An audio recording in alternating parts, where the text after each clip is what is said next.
Good morning from SpaceX headquarters in Hawthorne, California. It's Sunday, December 23rd, and you're looking at a live view of the Falcon 9 rocket as it awaits its 8:51 a.m. Eastern Standard Time launch from Cape Canaveral Air Force Station in Florida. Today's launch is of the GPS III Space Vehicle 1 satellite for the United States Air Force. My name is Michael Andrews, and I'm a part of the supply chain team here at SpaceX. For those of you just joining us, we had launch attempts Tuesday and Saturday mornings. Yesterday's launch was scrubbed due to some strong upper winds, but we have good news. Weather's looking good right now, and we're clear to proceed with today's launch attempt. Today we're launching a satellite for the Global Positioning System, commonly known as GPS. Now you've likely heard of GPS satellites, which provide a diverse range of positioning and timing services around the world for both civil and military purposes. Today is the first launch of the latest generation of GPS, known as GPS III, which will introduce new capabilities such as improved accuracy, improved anti-jamming capabilities, and an extended service life per space vehicle.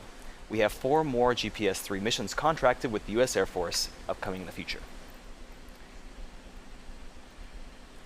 This morning, we'll be launching the GPS III satellite into a highly elliptical transfer orbit, with the ultimate destination being Medium Earth Orbit, or MEO.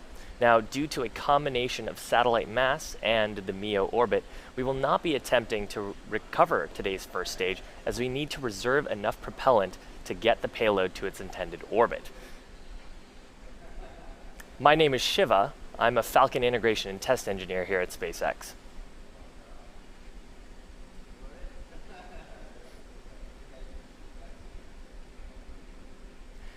Now, we're about T-minus 4.5 minutes to the launch. Weather remains positive, and we're tracking no constraints to the launch. You'll notice the transporter erector, that large truss structure next to the rocket, will be retracting away from Falcon 9 to provide a clearance for the Falcon 9's liftoff. Now, we're also currently finishing propellant load on the rocket. Falcon 9 uses a refined form of kerosene called RP1 for its fuel, and superchilled liquid oxygen, or LOX, as its oxidizer. Now, RP1 is currently fully loaded on both the first and second stages. Liquid oxygen is fully loaded on the first stage and nearly fully loaded on the second stage. And we'll be closing that out at T-minus 3 minutes and T-minus 2 minutes, respectively. So, with Falcon 9 now moving into the final stages of terminal count, the vehicle remains in good health. About 60 seconds before liftoff, you'll hear final announcement that Falcon 9 is in startup. That'll mean that the rocket has switched to its internal flight computers and they will be autonomously controlling the launch countdown. So, with just about 3.5 minutes to go before launch, let's pause here and listen to terminal count. Strong back retract is closed out.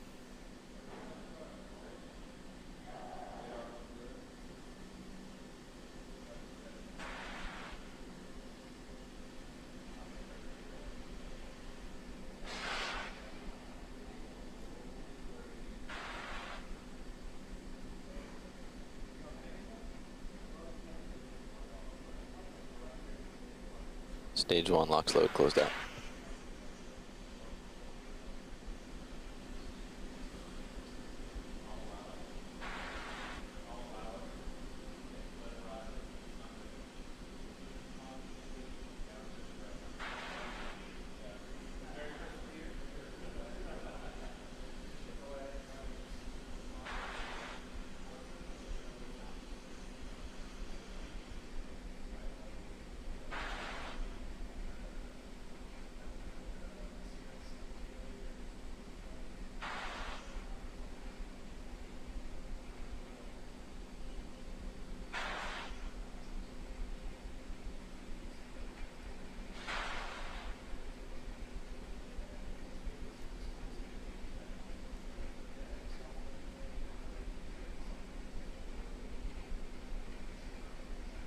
Stage 2 LOX load closed out.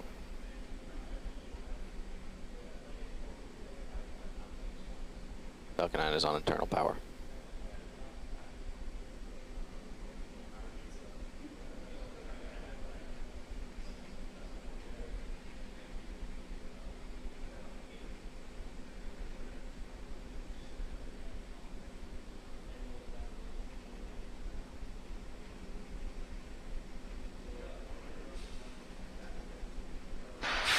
closeouts has started.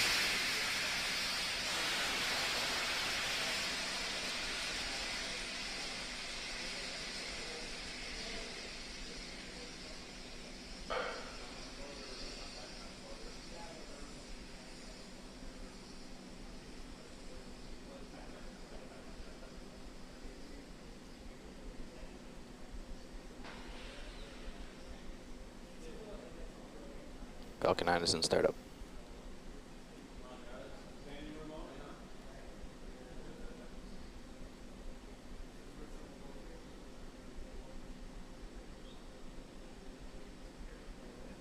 This is the mission director. Go for launch.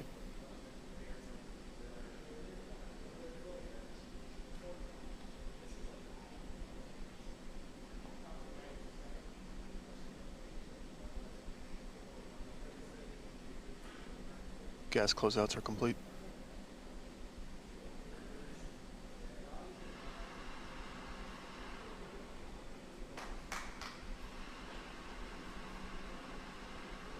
It's 15 seconds. 10, 9, 8, 7, 6, 5, 4, 3, 2, 1, 0. Ignition, liftoff. Merry Christmas, GPS.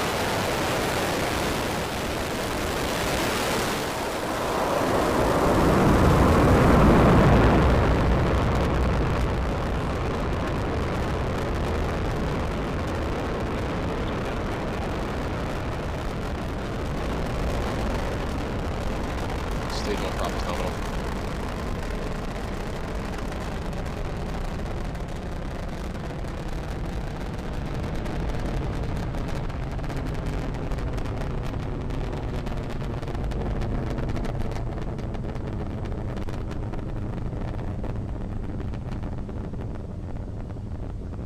Power and telemetry nominal. And here we go. We've had a successful liftoff of the Falcon 9 vehicle carrying the GPS III space vehicle into transfer orbit. We're a little bit less than a minute into our launch, and we're preparing for that point of maximum aerodynamic pressure known as maximum Q.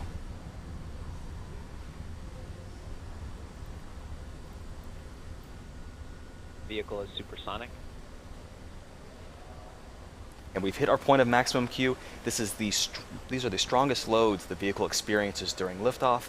At this point now, it's just an easy acceleration up into our desired transfer orbit. All is looking good with the stage 1 trajectory. Experiencing maximum aerodynamic pressure.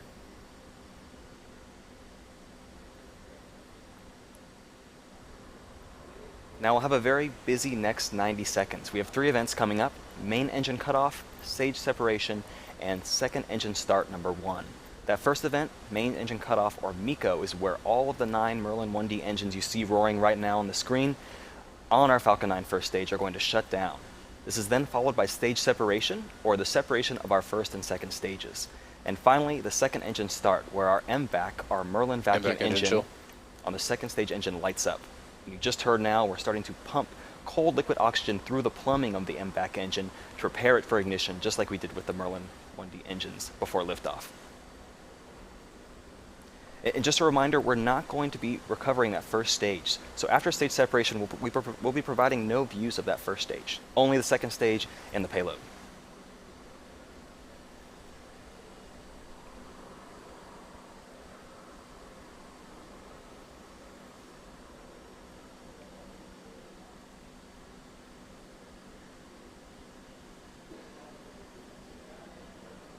And those 3 events are going to occur in the next 10 seconds.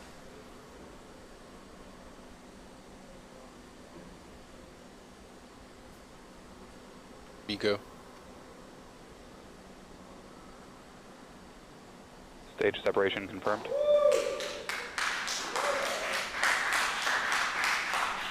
MVAC ignition. All right, this is great. We've had a successful MECO, stage separation, and SES-1. Our next immediate milestone is the fairing deployment. We're going to expose the GPS III satellite to the vacuum of space. And at plus 3 minutes and 21 seconds.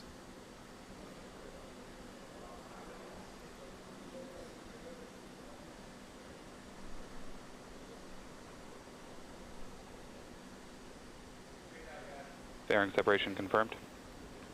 And there you see the two fairing halves have separated and fallen away from the vehicle, exposing the GPS satellite to space. You can also see one of the fairing halves falling back into the atmosphere in the camera view right there. Everything is running nominally from the second stage to our payload. Acquisition of signal Bermuda.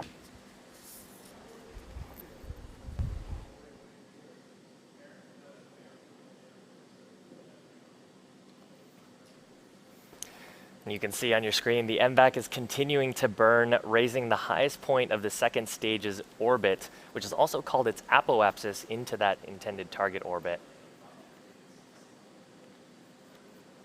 Now we're currently in the first of two planned MVAC burns, with our next major milestone being called Second Engine Cutoff Number 1, or SECO-1, and that's scheduled for T plus 8 minutes and 16 seconds. Now, during SECO-1, we'll shut down the second stage's MVAC engine, which you can see again on your screen here.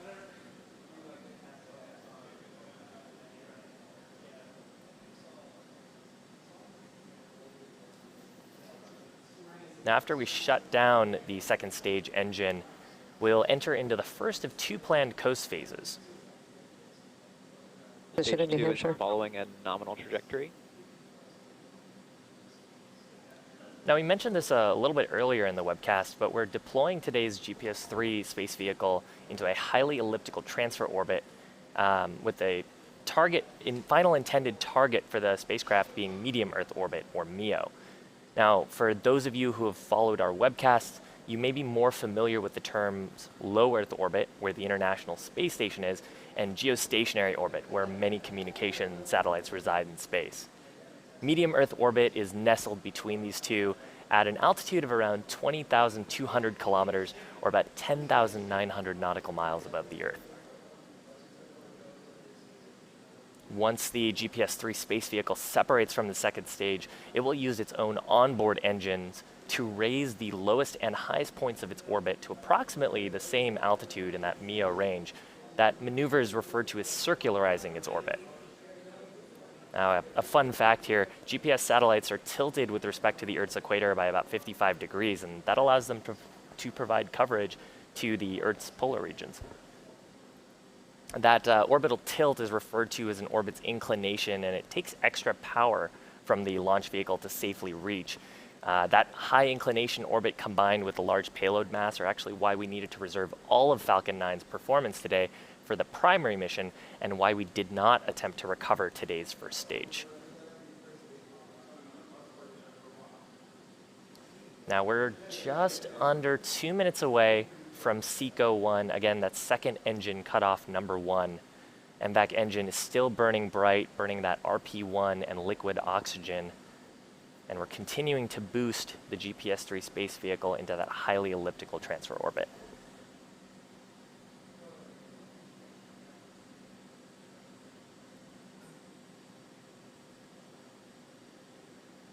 Now you may see the status bar at the bottom of the screen. You might be wondering, why does we have two coast phases for this flight as opposed to the typical one? And why does it take us so long to deploy the satellite for this particular mission?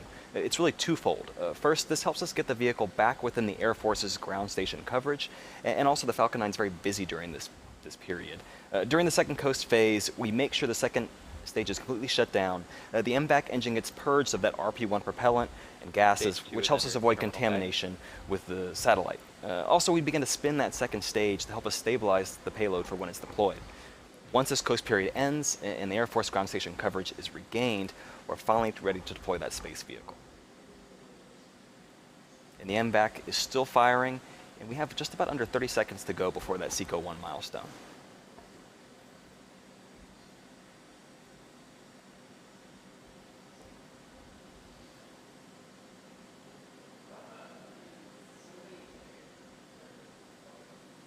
AFTSA.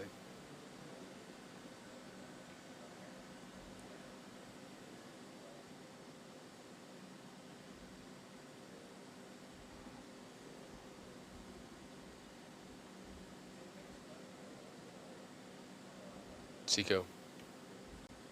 You just heard the callouts on the net of confirmation of SECO number 1. Now we're just going to await confirmation of a good orbital insertion from the launch team. Loss of signal expected, Cape. Nominal orbital insertion. And there's that call out for a confirmation of nominal orbital insertion. Now we're going to head into the first of 2 planned coast phases as the Falcon 9 second stage makes its way to the next engine start window. And during each of these coast phases, we'll take a quick break from our commentary, but you'll be able to follow the second stage's progress on the live tracking animation. We'll be back in about 57 minutes to relight the second stage's engine during second engine start number 2, or SES2, which is scheduled for T plus 1 hour, 8 minutes, and 52 seconds. Now, the second burn is much shorter than the first. It's actually less than a minute. And after that burn completes, we'll shut down the MVAC engine a second time during second engine cutoff number 2, or SECO2, before we head into a second coast phase Acquisition of that signal, Newfoundland. will last about 49 minutes. Now, after that, we are going to deploy the GPS III space vehicle once we're back in that Air Force ground station coverage that you talked about, Mike. Hey, so let's head into that first coast phase. We'll see you back here live in just under 57 minutes. Don't go too far.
Expected loss of signal, Bermuda.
Western New Hampshire. Expected.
Expected loss of signal Newfoundland.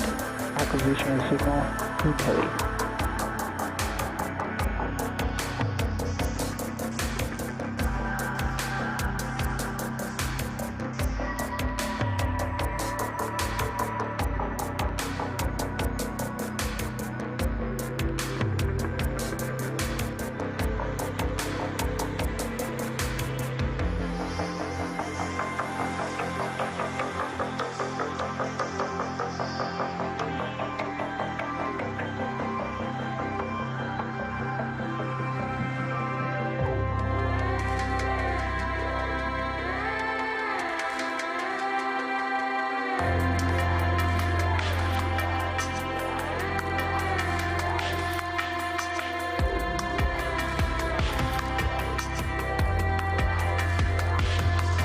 Acquisition of vehicle.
Expected loss of signal, Kunhili.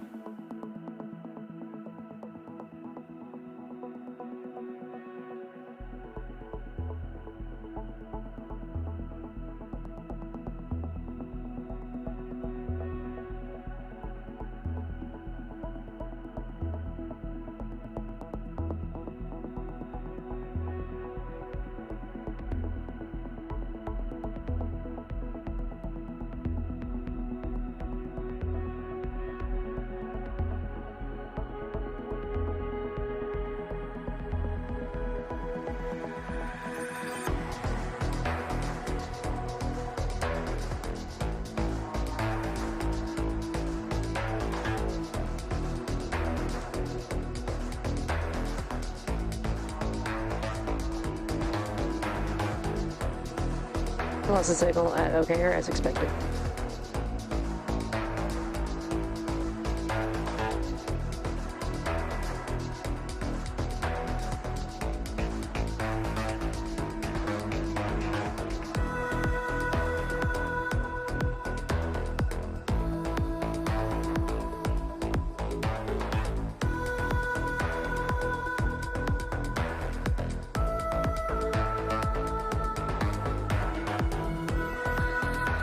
Acquisition of signal, Dubai.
Position at Diego Garcia.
Acquisition of signal Dubai.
Expected loss of signal, Dubai.